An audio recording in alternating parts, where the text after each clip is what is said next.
Hi ಎಲ್ಲರಿಗೂ ಸುಬ್ಬು ಸವಿರುಚಿ YouTube ಚಾನಲ್ಗೆ ಸ್ವಾಗತ. ಇವತ್ತಿನ ವಿಡಿಯೋದಲ್ಲಿ ಬ್ರೇಕ್ಫಾಸ್ಟು ಮತ್ತು ಡಿನ್ನರ್ಗೆ ಒಂದೊಳ್ಳೆ ರೆಸಿಪಿಯಾದಂಥ ಗೀ ರೈಸ್ ಮಾಡೋದು ಹೇಗೆ ಅಂತ ತೋರಿಸ್ಕೊಡ್ತಾ ಇದ್ದೀನಿ. ಫಸ್ಟಿಗೆ ಈ ಗೀ ರೈಸ್ ಮಾಡೋದಕ್ಕೆ ಏನೇನು ಬೇಕು ಅಂತ ನೋಡೋದಾದರೆ ಪಲಾವ್ ಐಟಮ್ಸು, ಈರುಳ್ಳಿ, ಶುಂಠಿ ಮತ್ತು ಬೆಳ್ಳುಳ್ಳಿ ಪೇಸ್ಟ್, ತುಪ್ಪ, ಕೊತ್ತಂಬರಿ ಸೊಪ್ಪು, ಪುದೀನ, ಹಸಿಮೆಣಸಿನ್ಕಾಯಿ, ಬಟಾಣಿ, ಹಾಲು, ಮೊಸರು ಹಾಗೂ ಅಕ್ಕಿ.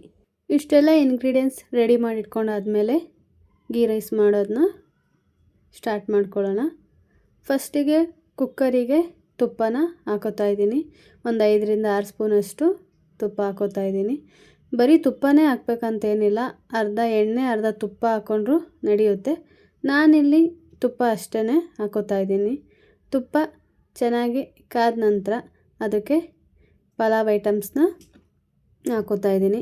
ಅದಾದ ನಂತರ ಹಸಿಮೆಣಸಿನ್ಕಾಯಿ, ಈರುಳ್ಳಿ, ಒಂದೆರಡು ಈರುಳ್ಳಿ ಉದ್ದುದ್ದಾಗಿ ಕಟ್ ಮಾಡಿರೋವಂಥ ಈರುಳ್ಳಿ, ಇಷ್ಟನ್ನು ಹಾಕ್ಕೊಂಡು 1-2 ನಿಮಿಷ ಎಣ್ಣೆಯಲ್ಲಿ ಚೆನ್ನಾಗಿ ಫ್ರೈ ಮಾಡ್ಕೋಬೇಕು. ಇದನ್ನು ಫ್ರೈ ಮಾಡ್ಕೊಂಡಾದಮೇಲೆ ಇದಕ್ಕೆ ಬಟಾಣಿ ಹಾಗೂ 1 ಸ್ಪೂನಷ್ಟು ಶುಂಠಿ ಬೆಳ್ಳುಳ್ಳಿ ಪೇಸ್ಟ್ ಹಾಕ್ಕೊಂಡು ಆ ಶುಂಠಿದು ಹಸಿ ಸ್ಮೆಲ್ ಹೋಗೋವರೆಗೂ ಫ್ರೈ ಮಾಡ್ಕೋಬೇಕು. ಅದಾದಮೇಲೆ ಕಟ್ ಮಾಡಿರೋವಂಥ ಕೊತ್ತಂಬರಿ ಸೊಪ್ಪು ಮತ್ತು ಪುದೀನ ಸೊಪ್ಪು ಹಾಕಿ ಅದನ್ನು ಕೂಡ ಫ್ರೈ ಮಾಡಿಕೊಂಡು ಚೆನ್ನಾಗಿ ಫ್ರೈ ಮಾಡ್ಕೊಂಡಾದಮೇಲೆ ಇದಕ್ಕೆ ನಾವು ಹಾಲನ್ನು ಆ್ಯಡ್ ಮಾಡ್ಕೋಬೇಕು. ಹಾಲು ಅಂದರೆ ಇದು ಕಾಫಿ ಟೀ ಮಾಡೋವಂಥ ಹಾಲು. ಇದಕ್ಕೆ ತೆಂಗಿನ ಹಾಲು ಕೂಡ ಬಳಸ್ಬೋದು. ನಾನಿಲ್ಲಿ ಕಾಫಿ ಟೀ ಮಾಡೋವಂಥ ಹಾಲನ್ನ ಹಾಕೋತಾ ಇದ್ದೀನಿ. ಹಾಲು ಹಾಕಿ ಆದಮೇಲೆ 1-3 ಸ್ಪೂನಷ್ಟು ಮೊಸರು ಹಾಕಿ ಒಂದು ಸ್ವಲ್ಪ ಉಪ್ಪು ಹಾಕಿ 1-2 ನಿಮಿಷ ಚೆನ್ನಾಗಿ ಕುದಿಸ್ಕೋಬೇಕು. 2 ನಿಮಿಷ ಚೆನ್ನಾಗಿ ಆದಮೇಲೆ ಇದಕ್ಕೆ ರೈಸ್ನ ಹಾಕೋಬೇಕಾಗುತ್ತೆ. ನಾನಿಲ್ಲಿ ಒಂದು 5 ನಿಮಿಷ ಅಕ್ಕಿನ ತೊಳೆದು ನೆನೆಸಿದ್ದೆ. ಆ ನೆನೆಸಿರೋ ಅಂಥ ಅಕ್ಕಿನ ಹಾಕೋಬೇಕು. ಅಕ್ಕಿ ಹಾಕಿ ಚೆನ್ನಾಗಿ ಮಿಕ್ಸ್ ಮಾಡ್ಕೊಂಡಾದಮೇಲೆ ಇದಕ್ಕೆ ನಾವು ನೀರನ್ನು ಹಾಕಬೇಕಾಗುತ್ತೆ.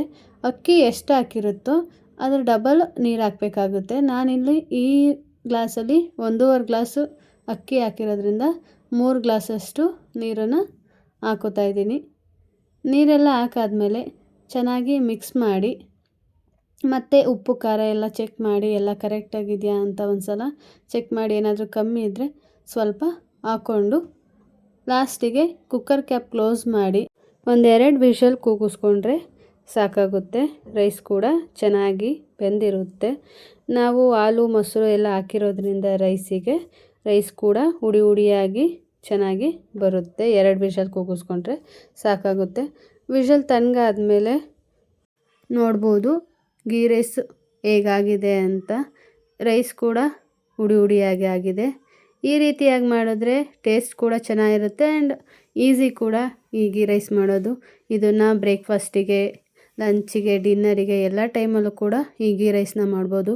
ಈ ಗೀ ರೈಸ್ನ ಚಿಕನ್ ಕರಿ, ಎಗ್ ಕರಿ ಹಾಗೂ ವೆಜಿಟೇಬಲ್ ಕುರ್ಮಾ ಜೊತೆ ತಿಂದರೆ ಚೆನ್ನಾಗಿರುತ್ತೆ. ನೋಡಿದ್ರಲ್ಲ ಈ ರೆಸಿಪಿ ಹೇಗೆ ಮಾಡೋದು ಅಂತ.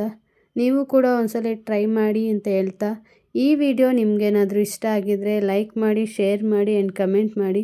ಇದೇ ರೀತಿಯ ಹೆಚ್ಚಿನ ವಿಡಿಯೋಗಳಿಗಾಗಿ ಸುಬ್ಬು ಸವಿರುಚಿಯನ್ನು ಸಬ್ಸ್ಕ್ರೈಬ್ ಮಾಡ್ಕೊಳ್ಳಿ. And thank you for watching.